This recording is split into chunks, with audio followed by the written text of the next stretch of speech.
He's a Wall Street Journal best-selling author of The Trust Edge. He's advised leaders and delivered life-changing presentations on 6 continents with audiences ranging from all kinds of top-notch organizations, FedEx, Toyota, MIT, the New York Yankees, on and on.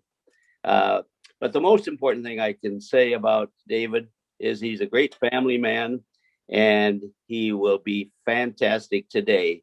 And trust me, you can take that to the bank. Welcome, David. We're glad to have you with us. Hey, thank you so much, Manny. What an intro. Wow. And more than all that, and you got this, or as much as all that, I lived in Roseville for a decade. And so we're coming to you from studio from White Bear Lake, Minnesota. And I'm thrilled to be here. So thank you, Manny. All right. Let's get started. Actually, let me just show you the team here really quick. Say hi to, if you have any comments, Allison, Kent are in studio with me. If you have any comments, they're going to keep up. So don't wait till the end to ask questions. They'll be taking care of questions and comments as we go if you have any questions. This is where we're going to start. And yeah, for those of you that don't, this is fun for me. This is family. I heard Hand in Hand. I used to be on the board of Hand in Hand. Probably a decade ago now, and I remember when our offices were in Roseville, and we're enjoying White Bear Lake, and I live a little bit out towards Stillwater these days. But boy, things are coming back. I'm hitting the airport on Monday. Again, in the old days when we used to fly a couple hundred times a year, it's starting to look like that again. But I'm thrilled to be with you. Next time, let's do it in person. I hope it works out. This is where I sit. I believe, back to my graduate work, almost 2 decades ago, all the research we do out of the Institute, one of the big annual studies on trust and leadership, I believe a lack of trust is the biggest expense you have. It's the biggest expense I have. I believe everything of value is built on trust, from the greatest financial institutions to every good relationship you have.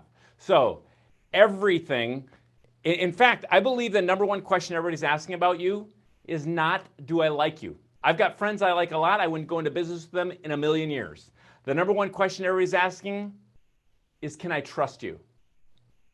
Trust is way higher than being liked. In fact, I would argue more than ever, and you'll see it in some of the new books and the research we do, trust is always the leading indicator. In business, leadership, Optimists, we try to find out the leading versus lagging indicator, right? Scott Plum's trying to find it in sales. Some of you are trying to find it in education. Some of you are trying to find it in leadership. The leading indicator is always a trust issue. Think about this. It's never a leadership issue. The only reason I follow a leader or not is trust. Unless the dictator, which isn't a leader, right? It's not a sales issue. The only reason I buy or not, unless it's a commodity, and even then, is trust. It's not a learning issue in the hand-in-hand classroom or any other classroom. The only way to increase learning in a classroom is increase trust in the content, the professor, or the trust or psychological safety of the room. The only way to amplify a marketing message is increase trust in the message. This is the problem. This is why I wrote the Trusted Leader, the new book, is that people were solving the wrong problem, never the root issue, and trust was always the root issue. What about diversity? Our big diversity issue of the day, the biggest Harvard study shows diversity on its own tends to pit people against each other unless you increase trust. Then you get the great benefits and value of diversity. So let's start with a little bit of fun. And then we'll get into it. Some of you think, oh, he's a trust speaker. It's going to be a mamby-pamby soft skills stuff. So we're going to have to give back rubs and do trust falls. Here's your trust fall for the day. Buddy, your sister wants to try something. It's called a trust fall. She just learned how to do it. Okay. You want to try it? Sure. It's super easy. All right. What you need to do is you close your eyes, and then you're going to fall, but she's going to catch you. Okay. All right? You promised to get your brother, right? Yeah. All right, good. So close your eyes. Now go catch your brother. All right, on the count of 3, I want you to fall, but she'll catch you. 1, 2, 3. Oh. So we have a trust issue, right? Now let's get at it right away. I mean, I talk about this stuff. It's an encyclopedia of work. We have certified Trust Edge coaches on 6 continents, and we measure trust in big organizations, from global pharmaceuticals to universities. So we're going to take this. We're going to simplify it today in short order. But we better start with, what is it, right? What is trust? Because it turns out we have different pictures in our mind about what trust is. We get, here's a picture for some of you gentlemen. This one's for Mark LeBlanc. Mark, you're going to be the first dude there. That's a picture of trust. How about my sons understand trust? Public restroom stall was not available. When I walked on the scene, it looked like that. They trust each other. Even animals have a perspective of trust. But what is it?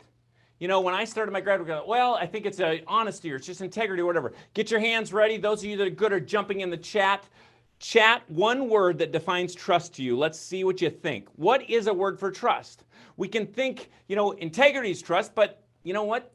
Turns out there's more to it. We can think transparency is trusted, but some of your kids are so transparent on social media, I don't trust them for a second, because confidentiality is also trusted.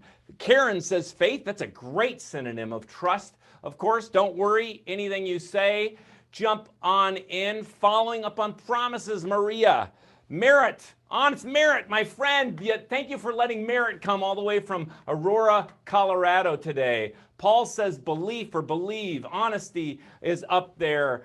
Let's see if we have a few other ideas. Consistency is trusted, isn't it? By the way, whatever you do consistently is what people will trust you for.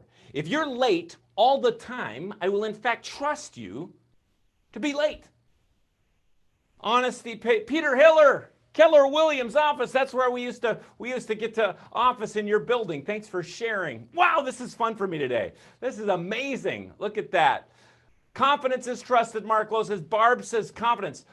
Here's how we define it. All of these things are true, of course, but the way we define it out of the Institute and our research is this way these days. Trust is a confident belief in a person, a product, or an organization. And when I can confidently believe in you, everything changes. You see, trust, not money, is really the currency of business and life. We've had people say part of this work to help them triple their sales. We've had people say it saved their marriage. It doesn't matter. When we solve for the trust issue, and I'm not perfect at anything I'm going to talk about today. I just know it's true from the research, and when we look at it as a trust issue, we actually start to solve the real issue. So let's go back to the original research almost 2 decades ago, and then we'll bring it back toward today. This was that original finding. When trust increased in a leader or an organization, everything changed. It always affected the leading indicator: output, morale, retention, productivity, innovation, loyalty. Costs went down, problems went down, suspicion, skepticism, attrition, all those things, time to market, stress, it all went down. Trust affected everything. If you think trust doesn't affect the bottom line, we don't have to go through the research very long, do we? Let's just think about it. What's a good example of a lack of trust? A lock. The only reason I put a lock on anything is because I don't trust you. So what is the cost of putting a lock on anything? Money. I got to buy the lock. But what's the big cost? Time. Now I've got to open it every time I go through the gate. I just lost because of a lack of trust. What about text someone you trust? How long does that take? Bloop. It's done, right?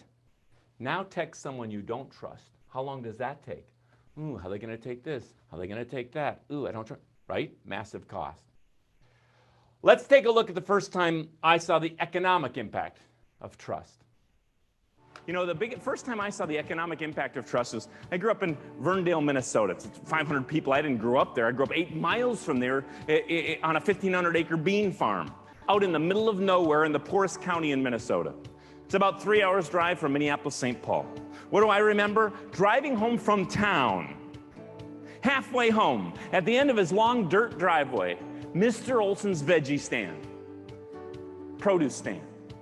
In the midst of the beans and broccoli and beautiful vegetables, there was a box with cash bills sticking out of the box. But nobody worked the stand. What are you supposed to do at Mr. Olson's stand? That's right, make your own change and pay what you owe. We call this system the honor system or trust system. And where you can create it, it is the most efficient system you can possibly create. Of course, this doesn't mean I should trust everyone. There are good reasons not to trust, but where I can create this in my team, my company, my organization, I've just created the greatest efficiency I can create. So we have to think bigger about trust. By the way, thank you for all of you. In my studio, I can see all of you that are willing to have your videos on. It's fun to see a live-ish audience today. We're gonna have to rib Scott Plum afterwards, because what in the world, a picture in a white shirt just sitting there, we're gonna take care of him afterwards. But on the other hand, Dennis Hines already said, I'll forget it with this trust stuff. So anyway, thanks for those of you that are willing to have a little fun and be here today. And this is, yeah, Scott, there you go.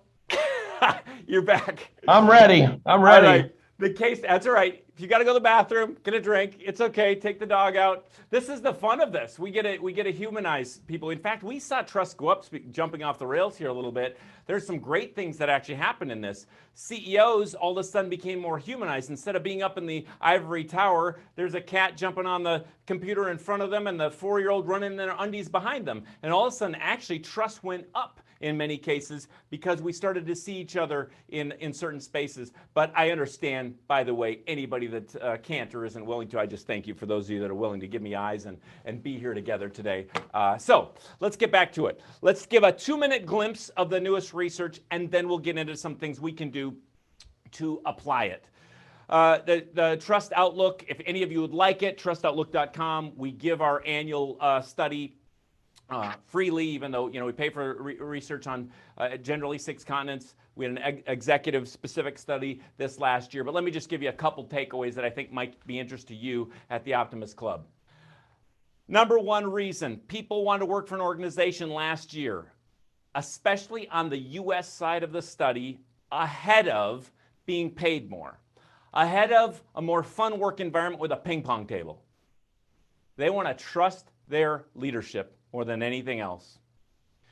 We think, see, the problem is we think we have an issue we don't have. So we think it's an engagement issue. What did we keep finding in the research? People measure engagement in companies. The problem with that is you don't get engagement with engagement. The only way you increase engagement is increase trust. That's why Great Place to Work changed their study and put trust as the top metric.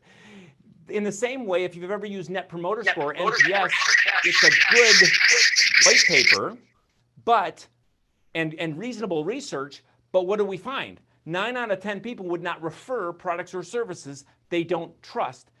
You don't get referrals with referrals. The only way to increase referrals in an organization is actually increase trust in the organization or person. You have to deal with the trust issue. It's what about generations? Well, half of millennials and Zs, traditionalists, boomers, Xers, they said they would not trust their senior. They would work longer hours, be a better team player if they just trusted their leaders more. Every generation said the same thing, plus or minus 1%. You think trust doesn't affect the bottom line? Half of Americans said they invested $1,000 or more based purely on trust, $1,000. I was blown away by the next statistic, which found more than 13 million Americans said they invested $100,000 or more based purely on trust. We could give statistics all day. Let's just give one more.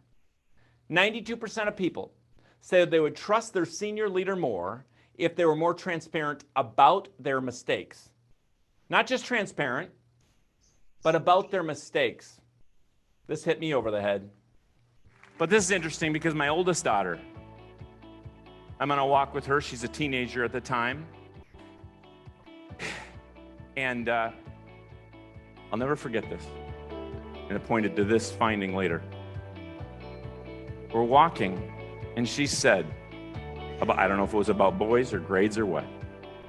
She said, Dad, you wouldn't understand, because you're perfect. And you and I both know that's sweet to be their hero at 3 years old, but you got a problem if that's what they're saying at 15 or 13. And you want a healthily confident daughter, but I knew I needed to do something different.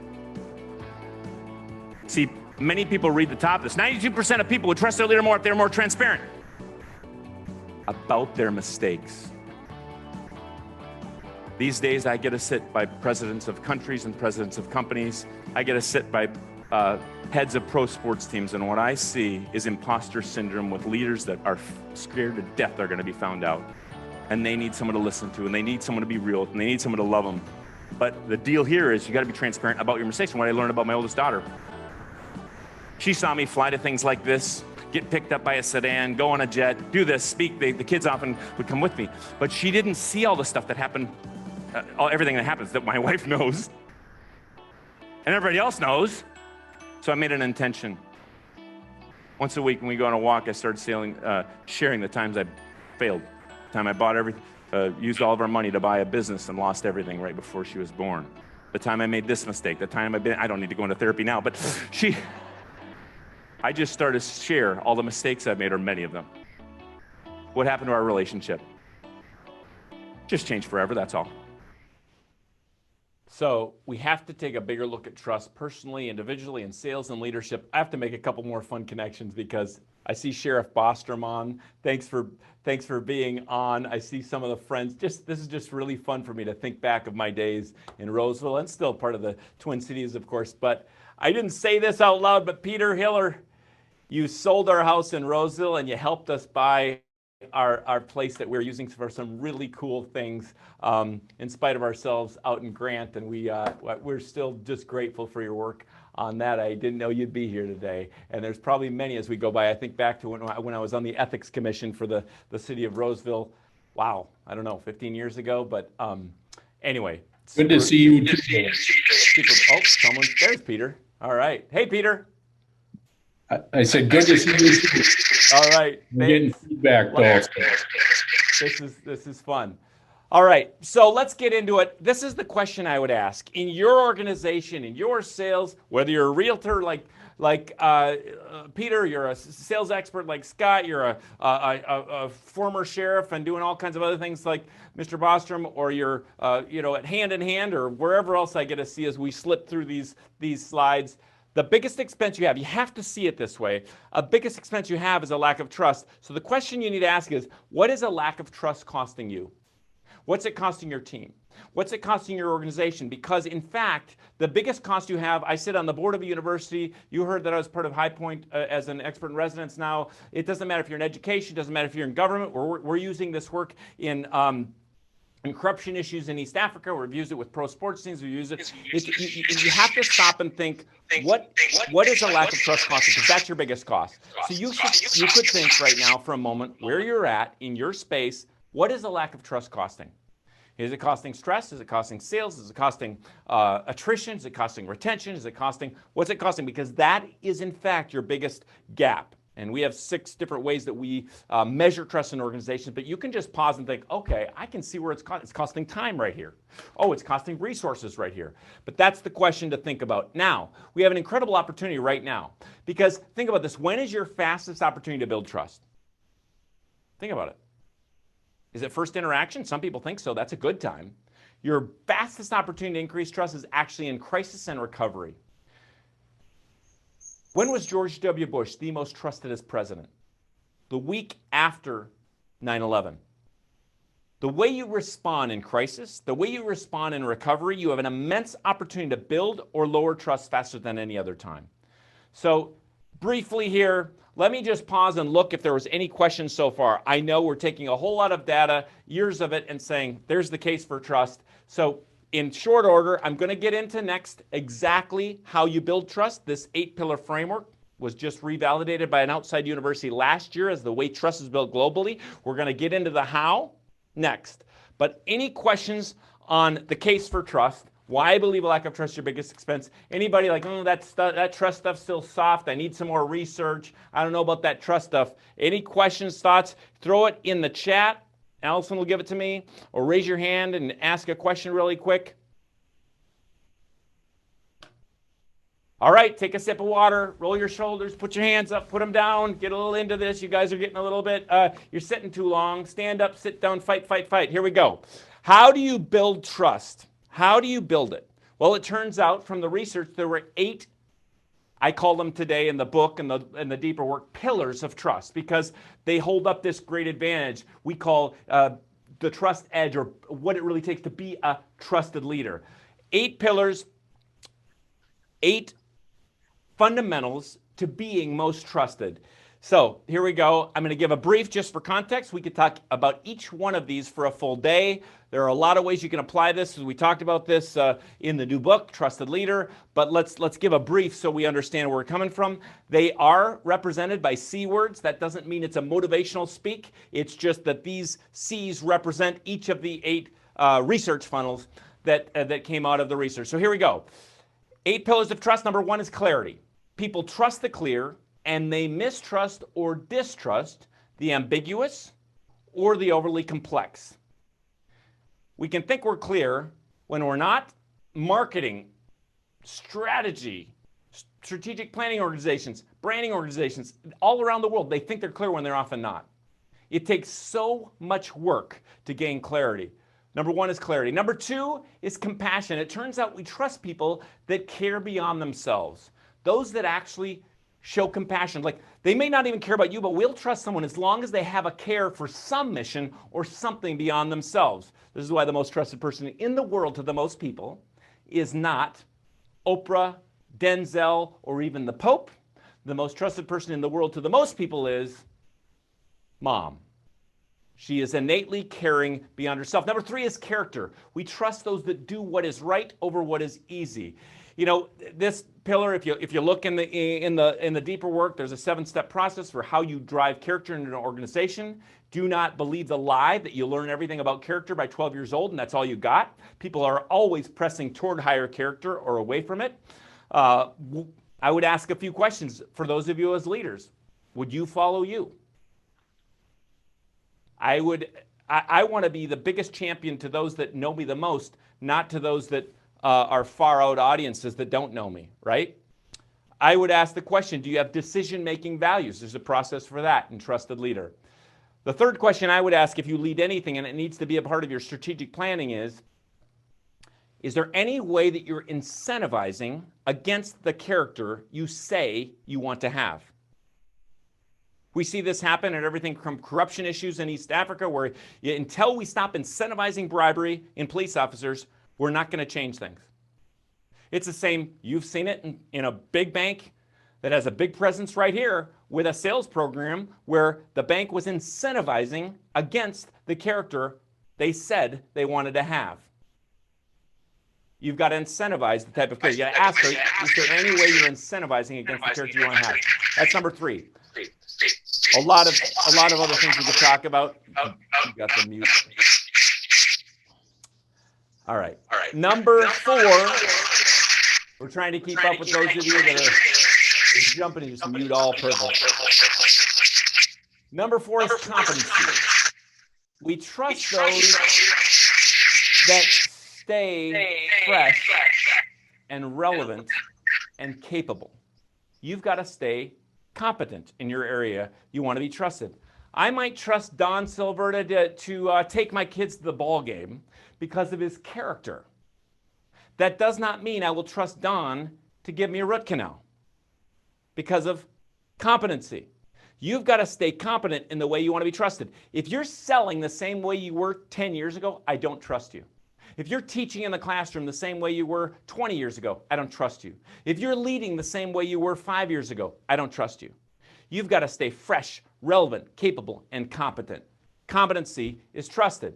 So character isn't everything. You've got to be competent. Number 5 is commitment. Turns out we trust those that stay committed even in the face of adversity. If you think of anybody that's left a legacy in your life or in history, you can think of somebody that's been committed to a cause beyond themselves. It doesn't matter if it's your mom or dad or first grade teacher, or it's Mandela, Martin Luther King, Gandhi, Jesus, or Joan of Arc. And they were trusted because they were committed to something beyond themselves. Commitment breeds commitment. I'll give you one thought here. Each of these we talk about for a full half day. I'll try to give you one thought. Many people ask me, how do you rebuild trust? Well, we've all made mistakes, haven't we? How do you rebuild it? In the deeper work, there's a 10-step process if you're British Petroleum and you had an oil spill. But whether you're a big company or you're an individual, it actually comes down to one thing, and it is not, like many believe, the apology. We never, ever rebuild trust on the apology.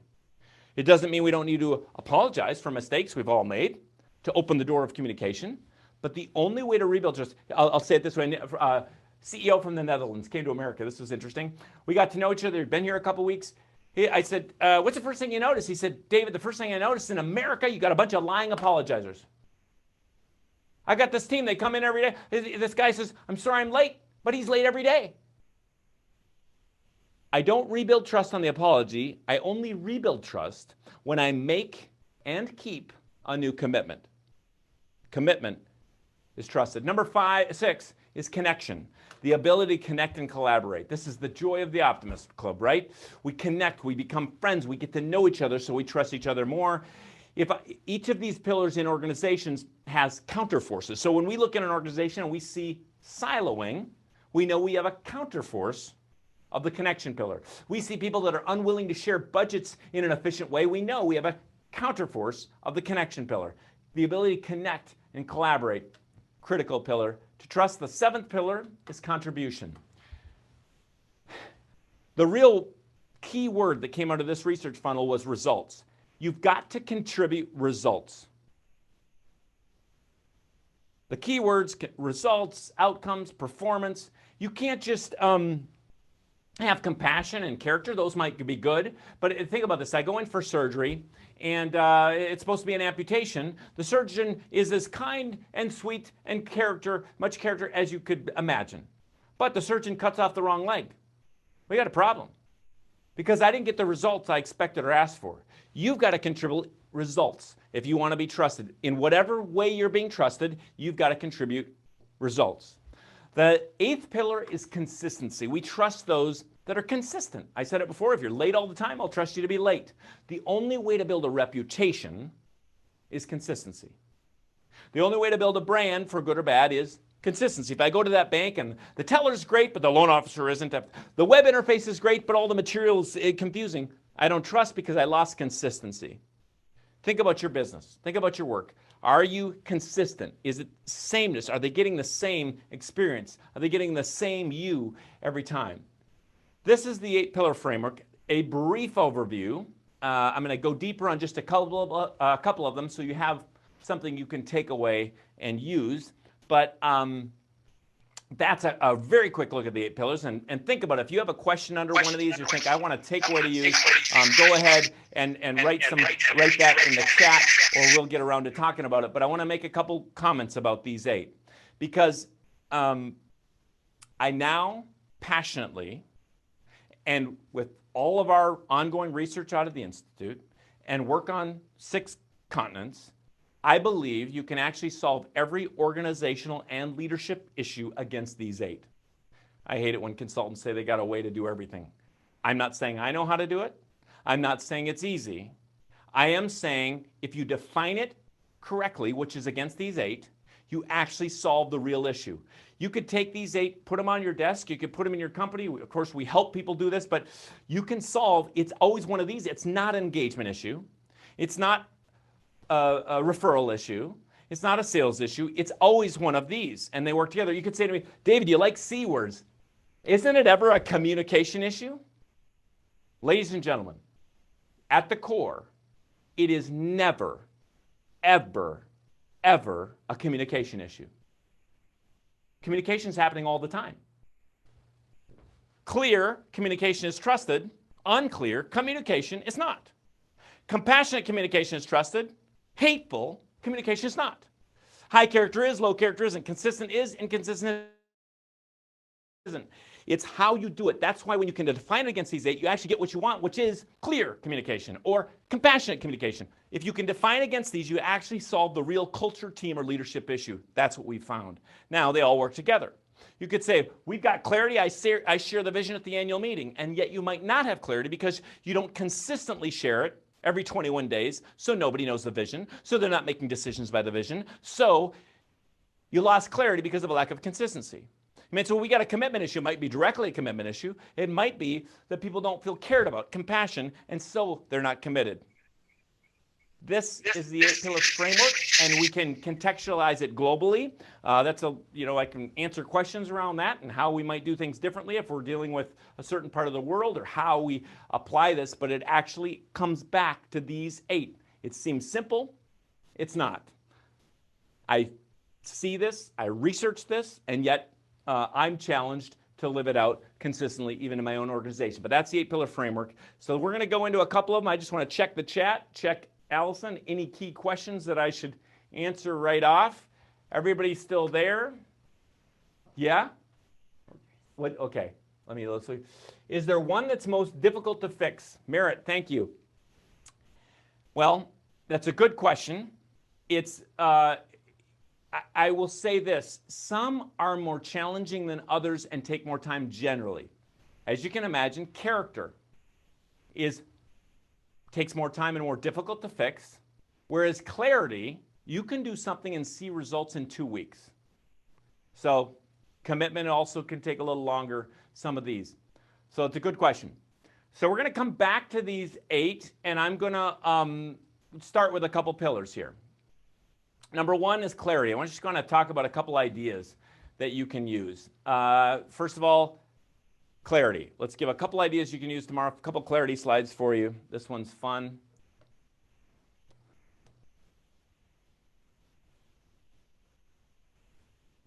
And this one I like. Septic tanks, there we go. All right. People trust the clear and they mistrust or distrust the ambiguous. Several ideas here, everything from vision to action. Allison's going to put some things in the chat if you're really interested in going deeper. Our how plan, we'll show a video of that. If you want to go deeper, it's the way I lost 52 pounds in 5.5 months. Some of you remember me as a little bit more of a man. In any case, you've got, that's the same idea. We've had people say they used a triple sales. She's going to put some of these extras in the chat so you have them. But I'm going to give just 2 ideas in our short time together under this pillar. 1, I asked a friend of mine who runs a great med tech company. His name's Bobby Herrera. He is the CEO of Optimist Group, a significant partner of Medtronic here in town. But we're friends, and I've done work for them. And I said, in the midst of the pandemic, I said, what's working for you? You know, what's working in these times? He said, one thing that's worked for us is when I went through the U.S. War College in the 1980s, we learned something called VUCA. And he said, we learned to ask 2 questions. Here's what VUCA stands for. VUCA stands for V, volatility, U, uncertainty, C is complexity, and A is ambiguity. Have we had some times of complexity and uncertainty over last year? Yes. Will we have some of those times ahead in the midst of being able to be vaccinated? Yes. He said, what I learned is to ask 2 questions when there's times of uncertainty. He said, what many times happens is, even though I learned how to jump out of a helicopter on the sand in the US, when I first had to do it in Afghanistan, it was just different. It just felt different. And many people react instead of asking these 2 questions when they're in times of uncertainty. They stand up and get shot, so to speak. What I learned to do was ask 2 questions in times of uncertainty. Number 1, what can I control? And number 2, what should I do first? I will tell you what I noticed. In those that did well in the last year, they spent most of their brain calories on what can I control. Those that didn't do well, they stuck their heads in the sand, and the leaders I walked with, and some really great ones around here, a great example, our friend, the CEO at Red Wing Shoes, who did, in the midst of having to lay off a couple thousand people for a time, actually built trust in the way he did it. But what many people did, what I've noticed many people do, is think about all kinds of things they couldn't control. They spent much of their time on, is it going to be Trump or Biden? I'm not saying don't be aware as leaders of outcomes, possibilities, and the environment, but many spent so much time on, the CDC does this, or, they did this, or, they can't do this, or, I'm frustrated by this. And those that paused and thought, okay, this is the environment we're in, but what can I control? They found there was way more they could control than they first thought. And so they jump to the second question of, and what should I do of those things? What should I do first? One other idea that's just kind of fresh on my mind, because I was on the phone, got to be a part of something where I was on the phone with General McChrystal. You remember he was put in charge of the whole joint forces in Afghanistan right after the war took a turn for the worst. And he said, we were having trouble. We were not finding the data. We weren't finding, they were looking for Osama bin Laden. They were trying to do these things, and they were just, it was slow. They weren't clear. And he said, one thing I did that changed things is we weren't getting the information quickly enough. So every morning at 0600 his time, he got 2,200 people from across Europe, North Africa, and a part of Asia on the phone.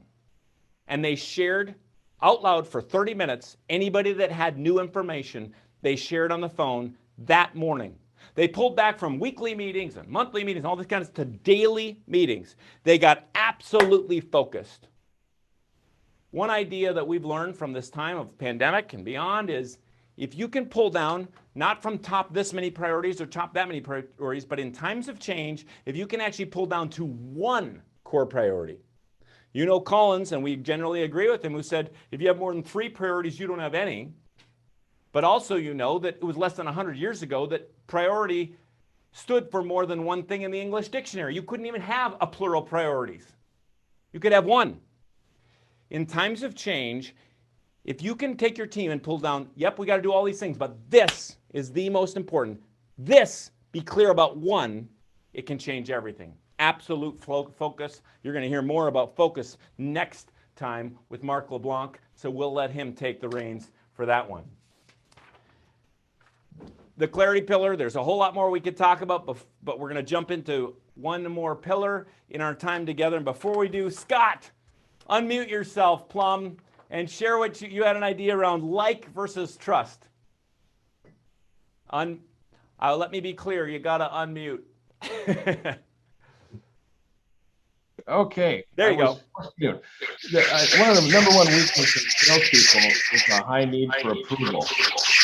And they stop in the sales process of being liked when they need to work towards earning trust and respect. And trust and respect is really what's going to make the difference when salespeople are interacting with prospects. So I really love your message. I'm grateful for your book, and I'm also grateful for the bookmark. All right. So, it's time to get the new one, Scott. This came out last week, 2 weeks ago. Here we go. Yep, I saw it. All right. I'll order it. Thanks. I love it. Hey, thanks, Scott.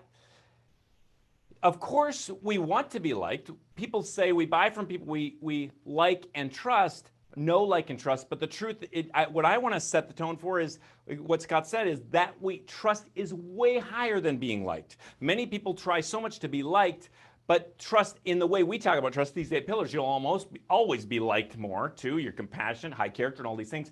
But liking is nothing compared to being trusted. In fact, we will buy from people we trust that we do not like. So there we go. Next pillar. We're going to go from the top pillar, clarity, to the last pillar, consistency. We trust those that are consistent. Sameness is trusted. This is why we trust McDonald's, even if we don't like them. I've had the same exact burger on 6 continents. The pickle's off-centered everywhere I go, right? Sameness is trusted. Here's a little consistency slide for you.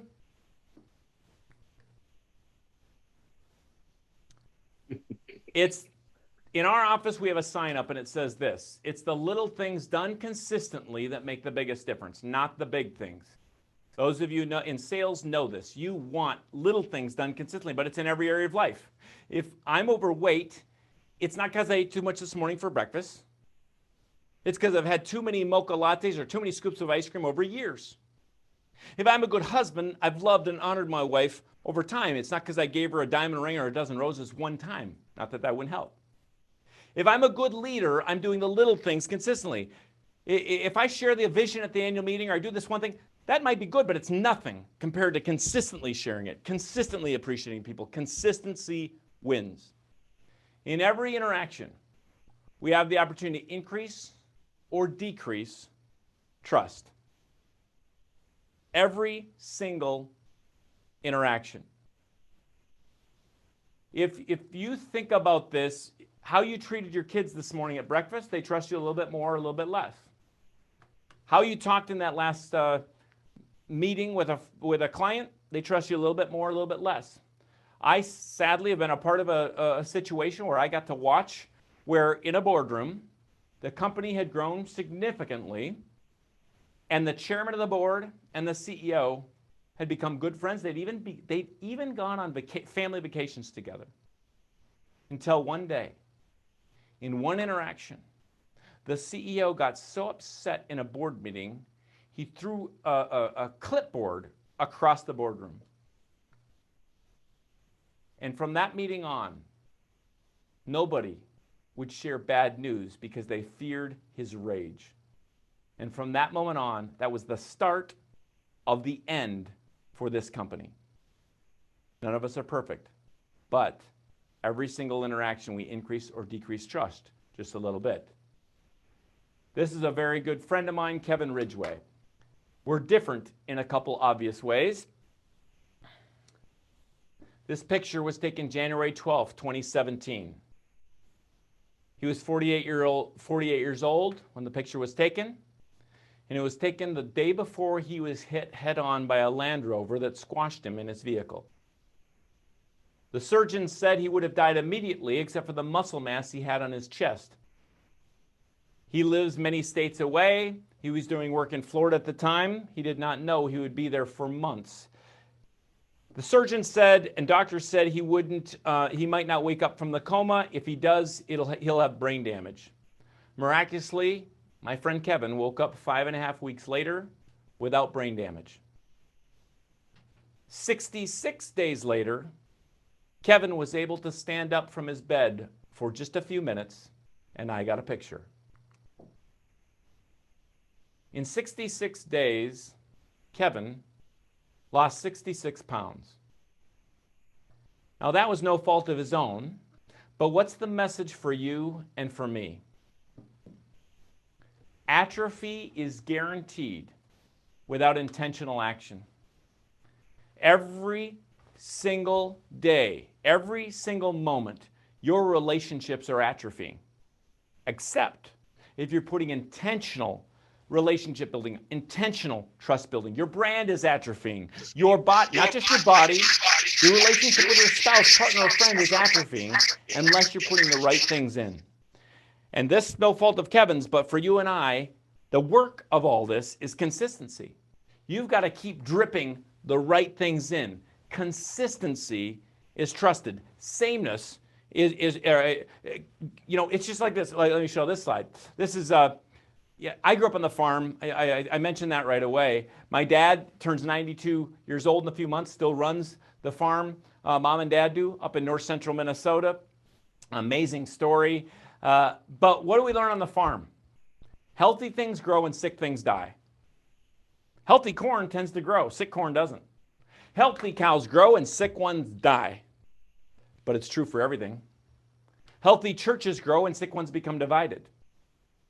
Healthy marriages grow and sick ones become divorced. Healthy organizations tend to grow in some way. Maybe not number of people or everything, but they grow in some way. And there's only one way to increase health, and that is by putting the right things in. Input leads to output, but you have to do it consistently. You got to put the right fertilizer in. You got to put the right water in. So there we have it. We're going to talk about this for a few minutes through questions, and I'm going to give you a few more things to think about and close this up with a final story. But I want to make sure we had time to come back. I will mention this. I promised something. We're going to come back to these. But if you would like, and we got a little more time here. We got some more time. Think about any questions you have. We're going to add some more conversation to all this. But I promised a couple things. Number one, if you would like the newest trust tools or research that's complimentary, email Allison at TrustEdge right now, and we'll give you some things, give you the trust brief and some other things.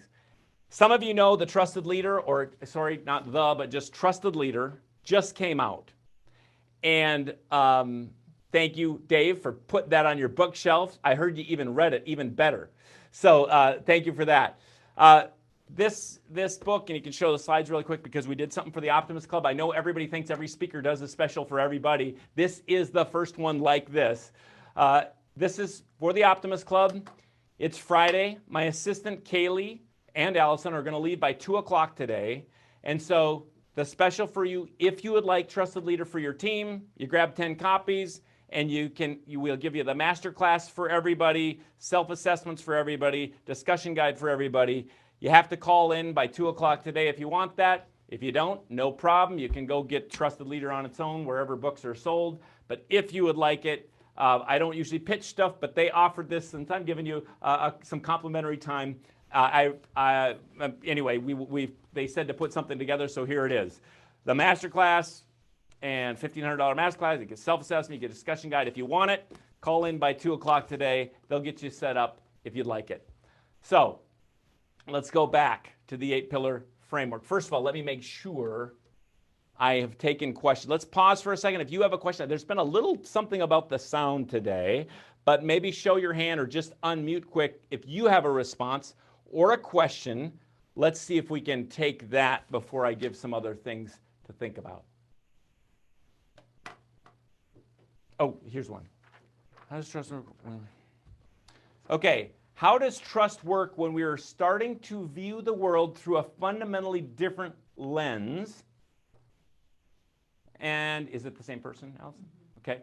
Or how do we trust when we can't even get on the same page of what something means? Well, on the second question, here's what I would do on anything. It says we can't get on the same page on what something means. It's one thing if we're talking about our global governments or Democrats and Republicans, but where you have a domain of leadership, the first thing you need to do is define it, whatever it is. You think there's a lot of assumptions made about what something is. Whatever that is, you need to define it. For instance, under the character pillar in an organization, before we do the full 7-step process, we define what character means here. What have we learned? People have different views of what character means. In fact, some people think it's just integrity, and they've argued with me that Hitler had more integrity than Churchill. In a way, you could argue that.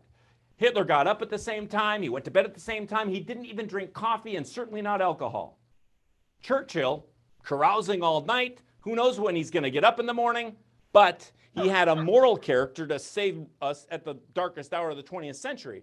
So in essence, the way we define it is putting moral character with integrity, but whatever it is, I would start with wherever it is this person says they can't get on the same page, start by defining whatever it is. Get to clarity by defining it. Define what that means here. What are your values? I mean, it's like people say all the time, oh, we got accountability as a value, and they don't know what it means, right? Oh, just to hold people accountable. Okay, how do you hold people accountable here? Well, you know, accountability stuff. They don't know what they mean until you define it. So defining it would be one thing. How does trust work when we're starting to reveal, you know, there's a whole, I could go into all kinds of things here, but we have some massive changes. Institutional trust has tanked massively since Watergate. I mean, pre-Watergate, about 80% of Americans believed in the government to do what was best for all. Now it's 6 or 7% about. It might even be less because it's been going down so fast we don't even know. But the last time we did the research, it was about 7% of Americans trust their government to do its best for all or do its best. What other institutions, many of you can think about this, institutional trust has gone down in education. My wife is a public educator. My parents were public educators. There are great places for public education, but the reason, hand in hand, charter schools, homeschooling. Homeschooling used to be a crazy idea, and yet it's grown crazy because the institution of education has taken a hit as far as trust is concerned. Food, same thing. The institution of food, we used to go to the wherever. Now people want to know it's grown right next to them in the garden next door. Where did it come from? Did they pet the cow and play music to it? I mean, they want to know exactly where it came from. All institutional trust, political institution, Media as an institution has tanked drastically. So when you think about this, the bell curve politically used to be about like this. Belief systems used to be about like this. If you put a line down the middle, kind of Democrats, Republicans, we kind of all believed a lot of the same things and said that, and it was about like that. Okay? Now, if you look at the polarization, it is an absolute, almost absolute dumbbell. You're either got to be over here or over here. Can't work together. In fact, people that want to work together, whatever your view on even this week, can be pulled from leadership. And I mean, there's a lot of other examples of it, so I'm not going to get overly political today, but there's certain ways, and some of you know I've spoken to Congress on trust, which shows you I'm not very good. But I've been to Congress a couple times, and unfortunately, we are incentivizing a lack of trust, and that is hurting our country deeply. There are several incentives we could talk about, but one of them is, and it's happened on both sides deeply, McConnell and Reid did it terribly, frankly, as much as you could see good in both of them, where they stripped people of leadership when they were willing to work together and across the aisles. That is a problem. There are several other things I could tell you my view on, but before I lose everybody, because we're so polarized, I will move on. But I'm happy to tell my view on anything about that. But let's see if there's any other questions before I can get to some more things I'm happy to add to. If you even want to say, I want a tip for this pillar, I want a tip for that one, we can go into those all day too. But let me just let you respond if you have any questions. I bet Craig Waldron is smart. I love people that have books behind them. You know they're smart. Craig, you got to share something here. You look brilliant. All right. We're going to hear from Craig, and then we're going to pick on somebody else. Am I unmuted? You're there, Craig. What Okay. say you about trust and all that wisdom behind you on the shelf? Well, I've seen you at other meetings and everything else, and my whole career has been in public service. And I'm just so appreciative for everything you do and talk about, because there is no bullet in public administration, except the closest we get is trust. So I talk about trust in our classes. When I was still a city manager, I always talked about trust, and it's as close as we get. And again, I really appreciate the stuff that you do and recommend your books and everything else. So thank you. Thank you so much. Well, I appreciate that very much. Any other questions or comments? Okay, oh, there's one. Oh, we gotta mute something. Okay. You can't push a rope, you can only pull a rope. What about those that don't want to grab onto the rope? Okay. This is a great question. Next question. John, we're going to go to you next. Before we do Mike Gregory, here's what I would say about this question. It is a question of motivation, and it is very difficult to motivate anybody else. So let me say this about my work. Our work, we deal with global governments, we deal with countries, or companies, we deal with leaders. But if people don't want to change, it is very difficult. Our culture work, we make. If the leadership team is not bought in, we won't do it. There has to be buy-in. On a personal notion, I'll say it this way. Many people, when they saw me, speak live at an event, I might be at the back signing books and all this kind of stuff. And I can't tell you how many times I have someone come up to me and say, I love that trust stuff, David. I believe in that. You're right. That's really good stuff. My boss should have been here. My spouse should have been here. They need that stuff. My teenagers need that stuff. Hey, they're not here. You're here and I'm here. And every time I have something, every time I speak this, I see things, gaps I have, things I could do differently. So most of our work, in the first book that Scott held up, we have a part on how do you discern about trusting others, right?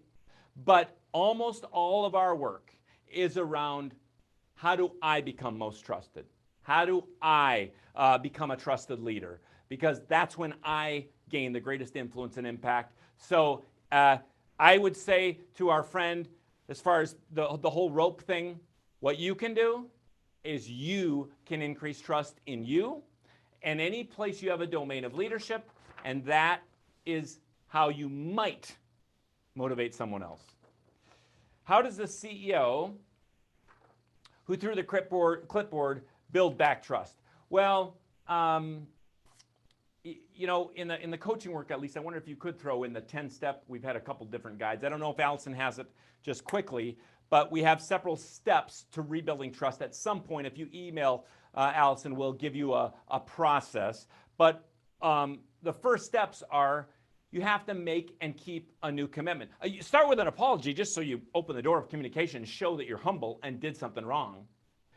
But you're going to have to first completely, overtly, authentically apologize, and then you won't rebuild it until you've made and kept a new commitment. Like, that'll never happen again. This is what's going to happen.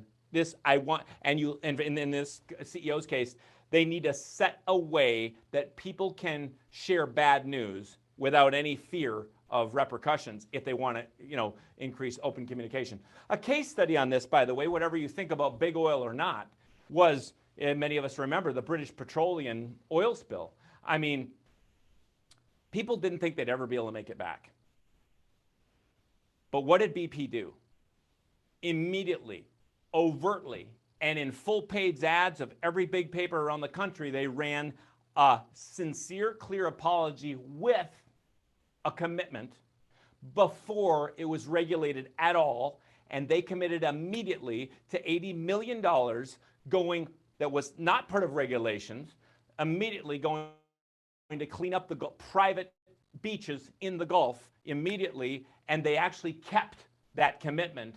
And there was a whole lot of other things they did, but your first steps would be, of course, apologize. An apology, you know, learn how to give a good apology that is never has the word but in it.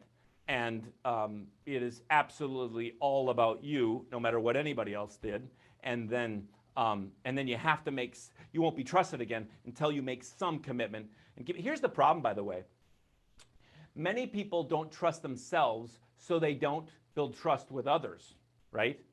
They don't believe others can trust. Why does that happen? Because they make commitments they don't keep. Peter, you remember it when I made the commitment to lose, to be my high school weight by May 1st. I told the team if I wasn't there, I'd give you $2,500. My wife was not excited about this, didn't have this, you know, but I knew if I make this commitment out loud, the biggest problem I will have is not losing the $2,500. The biggest problem I will have is I won't trust myself as much. So really weigh your commitments heavily that you will absolutely keep them, because when you do, you start to trust yourselves more, and then you start to see that, wow, we can do this in teams. So the first steps would be apologize, but then really make and keep a new commitment that you can and will. Was there another question I missed? Okay. Okay. Does the application of the 8 pillars differ between profit and nonprofit? No. That's the answer to that question. Does this 8-pillar framework differ for nonprofit or profit? No. Does it differ for global governments, police officers, farmers, or school teachers? No. Think of it, let's just take one of the pillars, clarity, okay? Now, we might have different splices of it that are more important. So for a leader, maybe one important part of clarity is vision, right? For the manager, maybe people are frustrated because the manager isn't clear about expectations. For the salesperson, that salesperson is so clear about how cool they are, how long they've been in business, and they're not selling anything. Why? Because of a lack of clarity about the benefits of that product or service to them. It's still a clarity issue. What about the school teacher? Wow, this school teacher is compassionate. This school teacher has high character. Why do the kids hate the school teacher?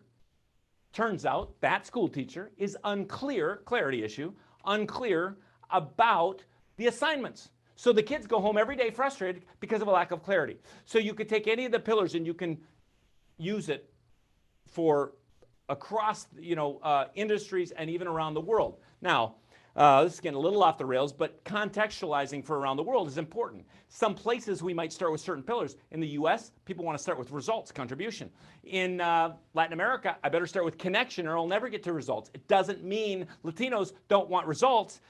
It just means they need to start there. Same with Americans. They might want connection, but you better start by getting results. So you also can look at these pillars. If you do global work, it turns out all 8 pillars are exactly how you build trust globally. One level down, how we build trust, like the compassion pillar. We call it the laws of compassion. Listen, appreciate, listen Manny style, listening, appreciating, waking up and being present, W, and S, serving selflessly. It turns out around the world, that one level down, those things, listening, appreciating, waking up and being present, all that builds trust globally. Doesn't matter where you are. However, 2 levels down from the pillar, I might need to contextualize. In America, generally, the most trusted way to listen is looking someone in the eye. In a certain part of the Middle East, depending on who you are, the most trusted way to listen that shows compassion, that builds trust, might be to not look that person in the eye. How we do it might need to be contextualized. Okay. Was there another question, Allison? I want to honor their time, and I'm going to do one last story. Any other questions or thoughts? Okay. Well, I said it. If you would like, put this up one more time, Kent, so they have it if they want it. No, you don't have to buy a book at all. You can email Allison at Trust Edge, and she'll give you some free stuff.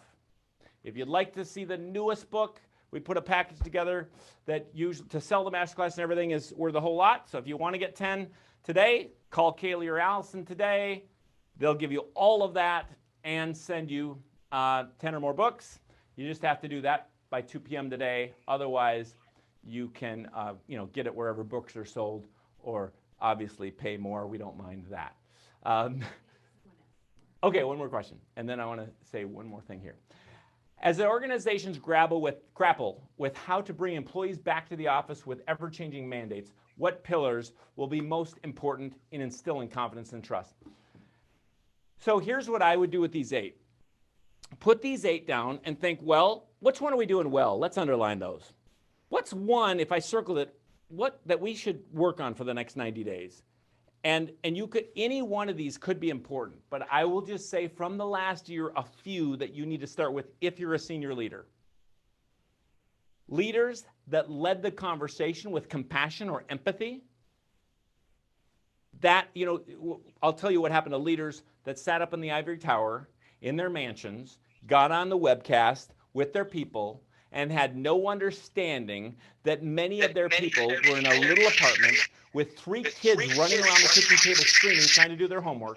The dad has COVID, and the mom's trying to do her job, and they had no empathy for that because they stayed in their mind up in the ivory tower. That did not work. More than ever, we've learned we need to humanize, and it's happened, and it's happening. So one piece, and this isn't natural for me, by the way. I'm a driver, I'm contribution, all these things are really important. So this takes work for some of us, but if you didn't lead it in some ways, maybe it was giving more flexibility, maybe it was some other things, but one thing is leading the conversation as people come back with understanding in some way is going to be critical. Another place is clarity. What are we expecting now? Now people are going to come back. Here's what's this look like? People are yearning for the connection pillar. How can we connect? And what you're going to have to do is use compassion to get connection. What do I mean?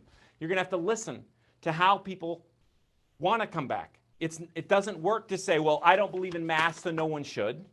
It doesn't work to say, it's got to be a safe place for basically everyone, and you have to listen under the compassion pillar to build healthy connection going forward. Those are a couple thoughts that jump to mind right off.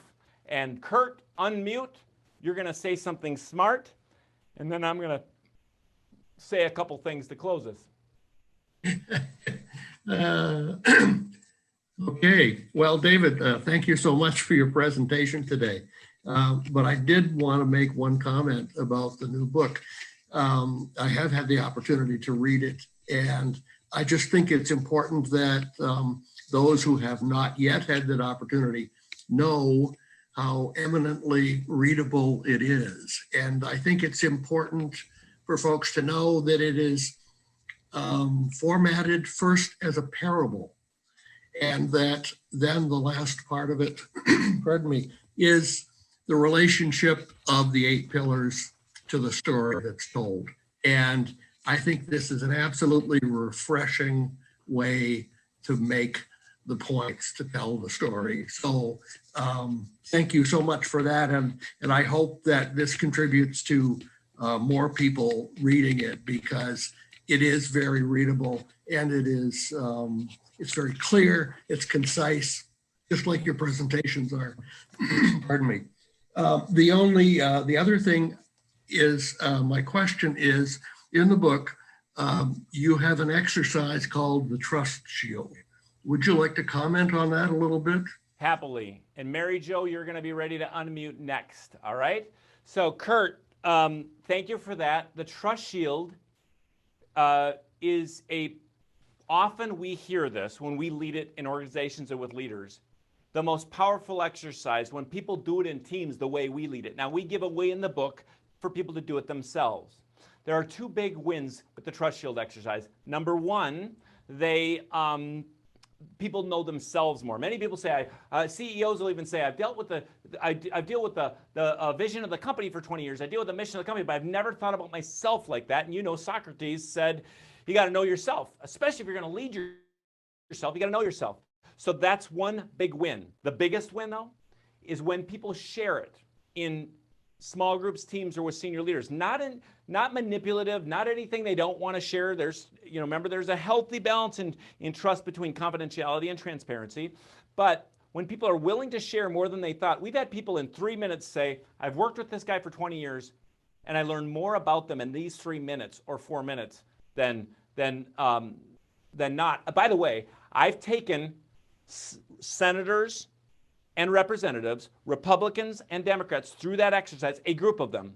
An unbelievable amount of trust went up. And that group, some of you might know, No Labels or Problem Solvers Caucus, they actually are working together. Now, what they aren't is the people you see on CNN and Fox that are loudly one way and loudly another. They're ones that come together and actually are trying to get things done. And it's amazing what can happen with the Trust Shield exercise, whether you do it yourself or share with others. Some of you know one of the university football teams here in town, that coach gave us an immense positive. They went from 3-7 to 7-3 in 1 year. He said partly because they did this exercise by position group at spring training. They did that exercise by coaches, everybody did it by individual. Then they did a modified Trust Shield by position group, and then they had a Trust Shield up for the year, and now they still do that years later. Every spring training they do that. And then one of my other favorite exercises, the how exercise, is a part of how they drive results in that football team. We've had that same exercise be something people have said it helped them triple their sales. I couldn't get into that one deeply today, but that's in there. So that's my comment on that. Is it's powerful. Monday morning, or let's say I fly Monday, Tuesday in Kansas City with a group of CEOs for 3 hours. I'll take the group in 2 hours of that through that exercise, and it can be immense what's happened. I've done it right here from studio with a hard-lined edge CEO sharing his Trust Shield with his company around the world, and it changed. They even said, the team said, that moment changed our relationship with our excuse me, not CEO. What is he? He's C-suite, CIO or CTO or whatever. Anyway, so thank you for that, Kurt. Yes. For those of you that don't want to read the 365-page Trust Edge, which was actually made quite readable too, the reason we start with a story was to help people think differently about trust right away. And then that last part of the 8 pillars was a lot of new things we learned about how you can build them right away. And that's why that's in there. Now, people would say the problem with the 8 pillars is they're research-based, so it's fresh content in there. But the 8 pillars that were in the Trust Edge are the 8 pillars. Yeah, it's like, well, that's out of research. If we're going to be trusted, we're going to, stay with that. We just want to give a fresh way of looking at it. Much quicker read, and we try to keep those pillars is very actionable in this book, so you can use it tomorrow. So, Kurt, thank you for that kindness. I didn't pay for that, and I'll go put that on Amazon under the reviews, and I'll pay you double. All right, Mary Jo, let's hear from you. And you're still muted. Mute. Okay, there I am. Okay. Yay. Okay. I don't know why this is happening. What's that? Are you hearing? I'm hearing a lot of feedback when I'm We are talking. too. Badly. I do not know what that's about. It's going to be tough. Let's see. Might have to have you put it in the chat, although I'd really rather hear from you. Oh, let's see. Oh, Barb is on the no labels. I love that. Okay. We're big on anybody that's actually trying to build trust in any way, and no labels. Barb Bergseth is an example, and some others are actually trying, all of us imperfectly. Mary Jo, can we try one more time, Kent, and see it? Oh, she's trying something. Stay till the end. I'm going to leave us with one final story, and then there's some other important news from Mark and others. Okay. Let's try it again, Mary Jo. Yeah, can you, is it good? Is it okay now? Okay, Yep. great. Excellent. Thanks, so I'm glad we figured that out. Thank you so much.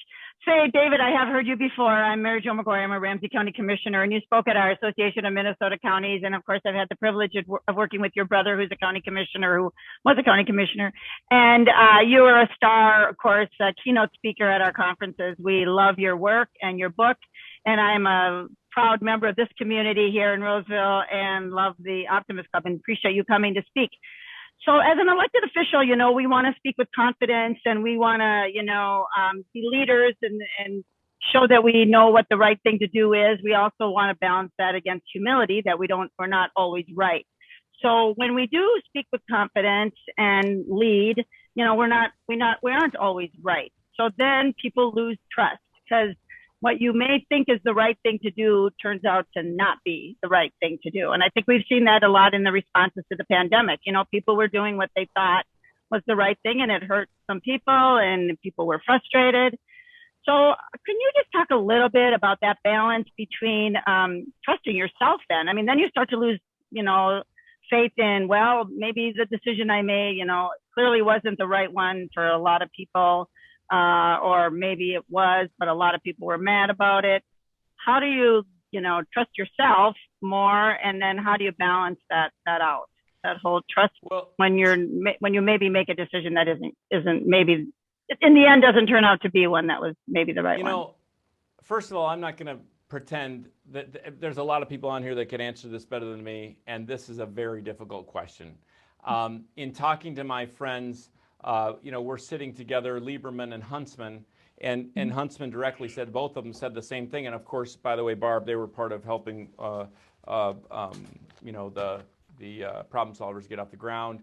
If you don't know what problem solvers is, it's imperfect too, but there's 40 Republicans, 40 Democrats, senators and representatives trying to get some things done. But Huntsman said directly to my face, he said, I thought being honest and humble would work nationally, and it just didn't. So that's a sad state of affairs for our country. I'd like to see someone take another crack at it and just see what would happen if you could show your strength for vision. I would like to see someone have absolutely clear and strong vision, but not and have humility about it, but not promise specific actions they cannot promise. I mean, it's unbelievably ridiculous what presidential candidates promise that only a Senate can do. I mean, our world is like, doesn't even know what politics, you know. So I would like to see someone, I'd like to see what would happen if someone took another crack at absolute high character, strong vision, having a plan, and yet the humility to know, you know, I'm willing to listen and work together, but this is my plan. I mean, you remember Abraham Lincoln said this, all of us that want everything, you know, that say waffling or whatever, someone waffled, and yet Abraham Lincoln himself said, I hope I'm not the same tomorrow as I am today. because I hope I've listened to someone and learned something and become better. So if someone ever charged me with waffling on and I'm not running for anything, I would just say, well, Lincoln said, keep learning and try to surround yourself with wise people. Maybe instead of thinking you know it all, maybe instead of this, maybe we ought to work together. Maybe the best person for the job has a clear vision of where we need to go, but we have to, and I'm not saying don't have a clear plan too, but making commitments. I mean, the problem with both sides on the trail is they're making commitments that there's no way they can.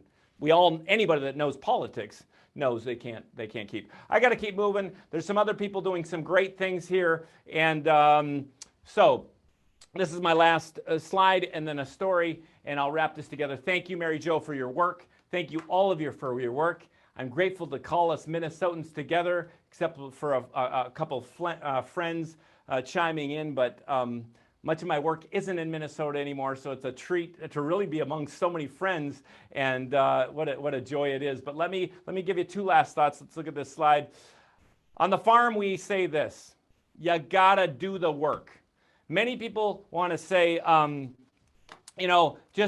they want a quick, easy way of doing things, and trust isn't like that. In fact, there's an idea today that is totally skewed. Not that the psychocybernetics research in the 1950s and 60s wasn't reasonable, but there's an idea that you can change a habit in 21 days, and that was just skewed from that research.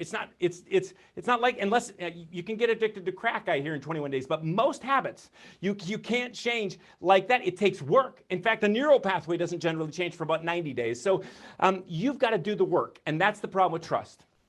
People want an easy fix. Trust isn't like that, but it's the only way I know to lasting, genuine, real success. I'm going to go back to the farm one more time because we're in Minnesota. I'm going to go back to the farm. I'm 10 or 11 years old. I'll never forget this day. My older siblings are off the farm or working at someone else's farm that day. Nobody else, none of our hired staff. Must have been growing season, not planting or harvest, because it's just my mom and dad and myself. We had breakfast by 5 in the morning, 5:30 in the morning, we're out the door. Sun comes up early in northern Minnesota. I jump in the blue Chevy pickup truck with Dad. We drive down the quarter-mile driveway. We go from field to field, irrigator to irrigator. We are especially known for dry edible beans in those days, rotating with potatoes and corn and everything else, but dry edible, like kidney beans especially. We're in the far reaches of the farm. Remember, this is 8 miles from the nearest little town. You can't see another farm from ours. It's a public dirt road, and there's some trash in the middle of that dirt road. My daddy hates litter. I knew exactly what I was supposed to do when he swerved that pickup truck over in such a way that my door was immediately above that litter. I opened the door, and I reached down, and I picked up that Playboy magazine. I'm not here to tell you what's right and wrong. I used to be an ethics professor. I am here to tell you, if you act on what you say you don't believe, you lose trust in less than a second. And I knew exactly what my daddy believed about this kind of thing. I'd seen him mentor our rough, tough hired guys and my older siblings. I knew he didn't think it was the right way to look at women or treat women. But this day, I would see it. On this day, we kept going from field. He kicked it under the seat, and then we kept going from field to field and irrigator to irrigator.